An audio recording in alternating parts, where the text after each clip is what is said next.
কিছুদিন আগে দেখেছি এক ফ্যামিলি যাচ্ছে প্রাইভেট কারে, তো প্রাইভেট কারে সন্তানাদি নিয়ে যাচ্ছে, তো প্রাইভেট কারে যে ব্যাগ ডালনা থাকে পেছনে, যেখানে আমরা এই যে কাপড় টাপড় বস্তা বাস্তি হাবিজাবি রাখি, কাজের মেয়েটাকে প্রাইভেট কারের ব্যাগ ডালনার ভিতরে ঢুকাই নিয়ে যাচ্ছে। ট্রাফিক পুলিশ রাস্তায় আটকে দিয়ে চাই দাঁড়ান, ব্যাগ ডালনা খুলে দেখে কাজের বুয়া পেছনের ব্যাগ ডালনার ভেতরে কাজের মেয়েটাকে বসিয়ে নিয়েছে। আপনারা আন্দাজ করতে পারেন মানুষ এত মানুষ হতে পারে, মানুষ এত পাষণ্ড কেমনে হয়? রিক্সায় উঠেছে, পাশের সিটটা খালি, কাজের মেয়েকে নিয়ে বাজারে গেছে। ঢাকা শহরে এমন ঘটনা হাজারো আছে, আর এগুলো অমুসলিমরা করে না, মুসলমানরা করে। কথা বলেন ঠিক না? বলেন। কাজের মেয়েকে নিয়ে বাজার করতে গেছে ভদ্র মহিলা, বাজার টাজার করা শেষ, রিক্সায় উঠেছে, একই রিক্সায় উঠেছে। এখন কাজের মেয়েটাকে পাশে বসালে প্রেস্টিজ ইস্যু হয়ে দাঁড়ায়।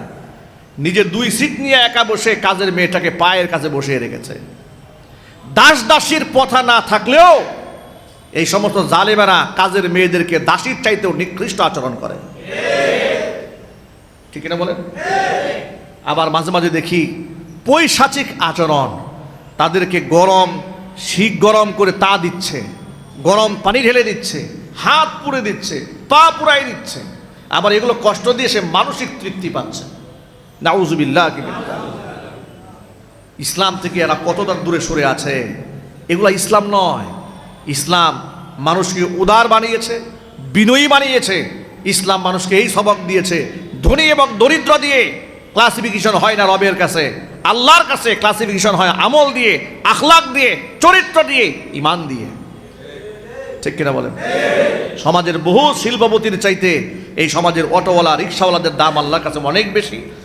যেই শিল্পপতি ল্যান্ড ক্লোজার প্রাডো গাড়িতে ঘুরে বেড়ায়, নামাজ পড়ে না, ওই শিল্পপতির চাইতে ওই সিএনজি ড্রাইভার আল্লাহর কাছে অনেক দামি। রাস্তায় সিএনজি দাঁড় করে যাই নামাজ দিয়ে নামাজের সময় দাঁড়িয়ে যায়। এই দৃশ্যগুলো আমরা বহুবার দেখেছি, ঢাকা শহরেও দেখেছি। নামাজের ওয়াক্ত হয়েছে, জায়গা নেয়, সিএনজি রাস্তার এক সাইডে পার্ক করে সামনে দাঁড়িয়ে নামাজ পড়তে শুরু করেছে। সুবহানাল্লাহ বলবেন না? কথা প্রসঙ্গে অনেকগুলো কথা বলে ফেলেছি। আল্লাহ তাআলা যেন আমাদের সকলকে আমল করার তৌফিক দান করেন। জোরে জোরে কোন আল্লাহুম্মা আমিন। যা বললাম এগুলার নাম হলো ইসলাম। ইসলাম শুধুমাত্র 5 ওয়াক্ত নামাজে হাজিরা দেওয়ার নাম নয়, ইসলাম গোটা জিন্দেগি। ইসলাম কি জুড়ে বলেন? কোড অফ লাইফ, একটা কমপ্লিট কোড অফ লাইফ। আমার গোটা জীবনের সম্পূর্ণ কার্যক্রম ইসলামে আছে। আমি সব দিক নির্দেশনা এখান থেকে গ্রহণ করি।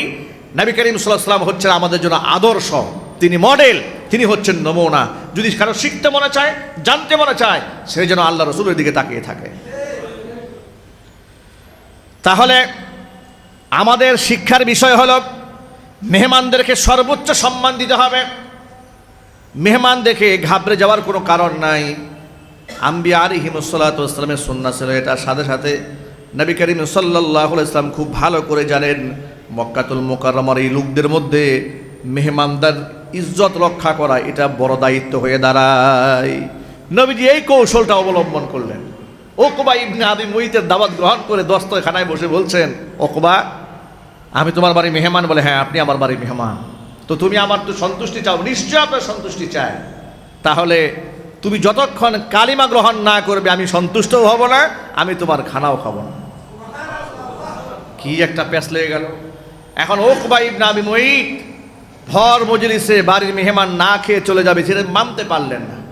তিনি না মেনে তিনি সবার সামনে উপস্থিত মক্কাতুল মুকাররমার বিশিষ্ট জনদের সাথে শেয়ার করলেন, সবার সামনে ঘোষণা করলেন, আমি সকলকে সাক্ষী রেখে ঘোষণা করছি আমি কালিমা পড়ে মুসলমান হয়ে যাচ্ছি। সবার সামনে পড়ে নিয়েছেন লা ইলাহা ইল্লাল্লাহু মুহাম্মাদুর রাসূলুল্লাহ সাল্লাল্লাহু আলাইহি ওয়াসাল্লাম। আল্লাহর নবী তার খাবার গ্রহণ করলেন, খানা খেলেন। তাহলে আপনাকে বুঝে নিতে হবে অমুসলিমদের দাওয়াতে আপনি যাবেন তাদের প্রতি নিজে দুর্বল হওয়ার জন্য নয়, বরং নিজের আমলে আখলাকে কৌশলে অমুসলিমদেরকে ইসলামের সুশীতল ছায়াতলে আনার জন্য সম্পর্ক রাখতে পারেন। খামোখানা আপনি অমুসলিমদের সাথে উঠা বসা করেন, 10-20 বছর হয়ে গেছে, জীবনে কোনোদিন তাকে কালেমার দাওয়াত দেন নাই, জীবনে কোনোদিন ইসলামের সৌন্দর্য তার কাছে তুলে ধরেন নাই, বরং অমুসলিমদের সাথে মিশে আপনি নিজেও এত আকাম করেছেন, অমুসলিম মনে মনে ভাবে যে এইরকম মুসলমানের চাইতে আমি নিজেই তো অনেক ভালো। ঠিক না বলেন? তোর মতো মুসলমানের চাইতে আমার মতো মুশরিকই ভালো। তাহলে আপনি তার সাথে কি শিখলেন, কি জানলেন, কি প্রচার করলেন? উকবা ইবনে আবি মুঈত যখন কালিমা ঘোষণা করে মুসলমান হয়েছি, ওই মজলিসে তার পরম বন্ধু উবাই ইবনে খালফ সে উপস্থিত ছিল না। সেও খুব প্রভাবশালী নেতা আরবের, সে দূরে কোথাও ছিল। এই সংবাদটা তার কানে পৌঁছেছে যে আপনার ঘনিষ্ঠ বন্ধু উকবা ইবনে আবি মুঈত তিনি মুহাম্মদ সাল্লাল্লাহু আলাইহি ওয়াসাল্লামের হাতে কালিমা পড়ে মুসলমান হয়ে গেছেন। এই সংবাদটা উবাই ইবনে খালফের কানে যাওয়ার পরে উবাই তাকে ডেকেছে। কাকে? উকবা ইবনে আবি মুঈতকে ডেকেছে। উকবা ইবনে আবু মুঈতকে ডেকে বলে, শুনলাম তুমি নাকি ধর্মান্তরিত হয়েছ। বলে হ্যাঁ হয়েছে। তুমি কাজটা কি করলে? বলে আমি মন থেকে করি নাই, বন্ধুত্ব ঠিক রাখার জন্য কি বলছে, মন থেকে করি নাই। আল্লাহ নবী সাল্লাল্লাহু আলাইহি ওয়াসাল্লাম আমার ঘরে এসে মেহমানদারি গ্রহণ না করে চলে যাবেন, আমি এই লজ্জা মানতে পারি না, এই জন্য আমি কালেমা পড়েছি। উবাই ইবনে খালফ, একটা হচ্ছে উমাইয়া ইবনে খালফ, আর একটা উবাই ইবনে খালফ। উমাইয়া হচ্ছে ওই যে হযরত বিলাল রাদিয়াল্লাহু তাআলা আনহুর মনিব যে ছিল, এটা উমাইয়া। আর উবাই হচ্ছে এই ভদ্রলোক যে উকবা ইবনে আবি মুঈতের খুব ঘনিষ্ঠ বন্ধু।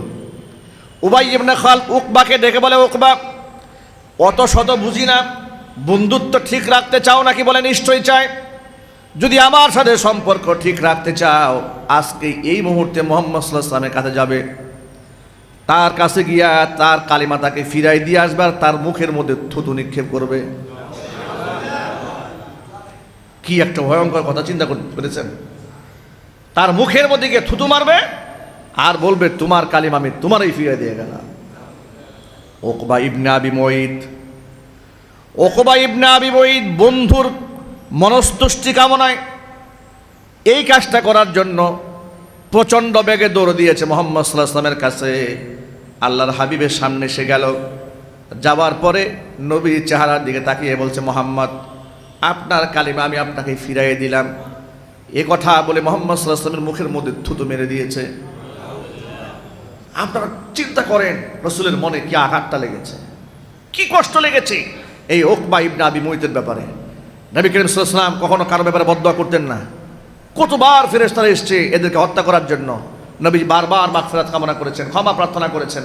এদের ব্যাপারে নবী সাল্লাল্লাহু আলাইহি ওয়াসাল্লাম আল্লাহর কাছে সুপারিশ করেছেন, আল্লাহর কাছে ক্ষমা চেয়েছেন। এবার আল্লাহ নবী সাল্লাল্লাহু আলাইহি ওয়াসাল্লাম উকবা ইবনে আবি মুঈতের ব্যাপারে ঘোষণা দিয়ে দিলেন, অচিরেই খুব অল্প সময়ের ব্যবধানে আল্লাহ রাব্বুল আলামিন জিল্লতির সাথে এর কল্লাটা উড়াই দেবেন। আল্লাহর কাছে দোয়া করে ফেলেছেন। আবার এই দোয়াটা উকবা ইবনে আবি মুঈতের কানে গেছে যে মুহাম্মদ সাল্লাল্লাহু আলাইহি ওয়াসাল্লাম আমার ব্যাপারে মন্তব্য করে ফেলেছে। এই মন্তব্য শোনার পর থেকে উকবা ইবনে আবি মুঈত কখনো ঘর থেকে বের হতো না, এই ভয়ে যে মুহাম্মদ তার জবান থেকে বলেছে কোনো এক শত্রু আমার গর্দান উড়াই দেবে, আমি আমার ঘর থেকে বের হব না, কারণ পৃথিবী উলট পালট হয়ে যেতে পারে, মুহাম্মদ সাল্লাল্লাহু আলাইহি ওয়াসাল্লামের কথা উলট পালট হতে পারে না।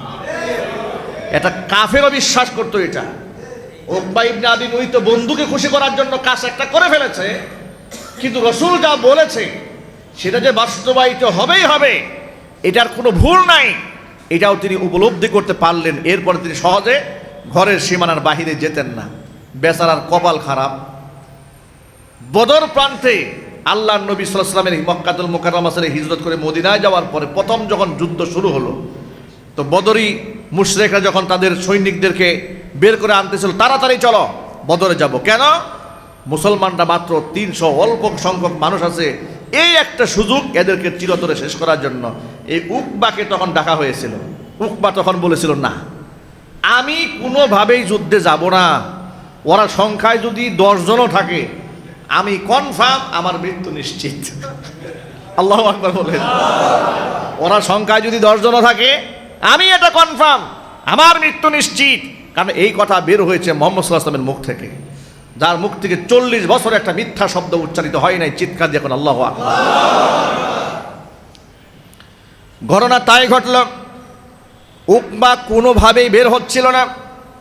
মক্কার অন্য যারা ছিল তারা সকলে মিলে ধরেছে, বেটা বলো কি, আমরা সব সশস্ত্র ক্যাডার, তোমাকে রক্ষা করতে পারবো না, মানে তোমার চতুর্পাশ থেকে আমরা তোমাকে পাহারা দিয়ে রাখবো, তোমার তো ভয় নাই। বের হতে চাই নাই বদর যুদ্ধে আবু জাহাল, বের হতে চায় নাই উকবা ইবনে আবি মুইত, তারা তাদেরকে জোর করে নেওয়া হয়েছে।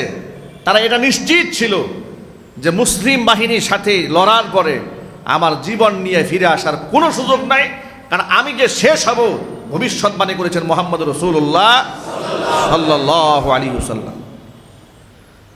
মজার ব্যাপার লক্ষ্য করেন, উকবা ইবনে আবি মুইত যে উটের পৃষ্ঠে সওয়ার হয়ে বদর যুদ্ধে গমন করেছে, বদর যুদ্ধে পৌঁছা মাত্র সে যখন তার উট থেকে নেমেছে, উট কোনো কোনো বর্ণনার মধ্যে এসছে তার বাহন থেকে নামার সাথে সাথে তার বাহন সুতা ছিঁড়ে দড়ি ছিঁড় দিয়ে একদম টেনে ছিঁড়ে মক্কাতুল মুকাররমায় ফিরে গেছে।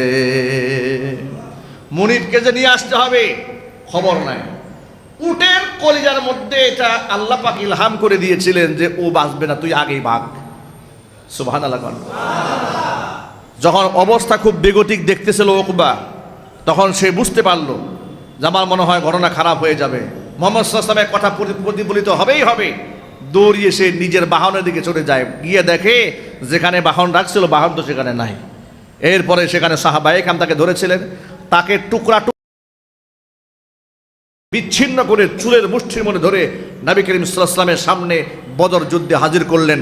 আল্লাহর হাবিব বললেন, আল্লাহর কথা হক হয়েছে, চিল্লা এখন আল্লাহু আকবার।